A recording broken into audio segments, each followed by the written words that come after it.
qui se passe cette semaine peut sembler un peu technique pour certains, mais ce qui se dit à l'intérieur de la petite salle du 16e étage du Palais de justice de Montréal est d'une importance capitale. On est au cœur d'un débat constitutionnel qui va au-delà du procès qui nous concerne.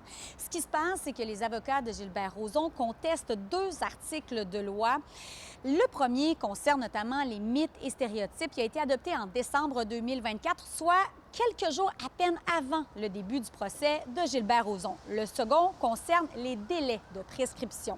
Selon eux, ces 2 articles de loi privent leurs clients d'une défense pleine et entière. Tous 2 ont pour objectif de protéger les victimes en matière d'agression sexuelle, notamment lors de processus judiciaires. Si la juge Chantal Tremblay décide de pencher d'un côté ou de l'autre, eh bien, ça pourrait faire jurisprudence.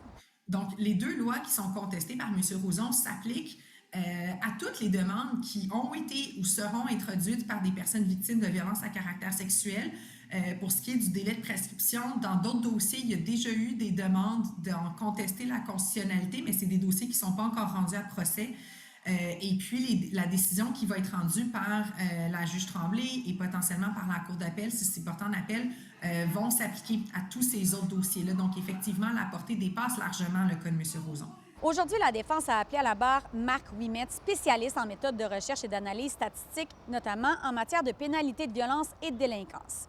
Il en arrive au constat suivant. La littérature scientifique amenée par le Conseil du statut de la femme pour faire adopter justement l'article de loi ne permet pas d'appuyer l'idée qu'il subsisterait des attitudes ou des comportements empreints de préjugés, de scepticisme à l'égard des victimes d'agressions sexuelles ou de violences conjugales de la part d'intervenants du système de la justice tels que les autorités policières, la défense, l'État et les juges. M. Rozon abonde dans le même sens. Finalement, il y a une personne qui a témoigné.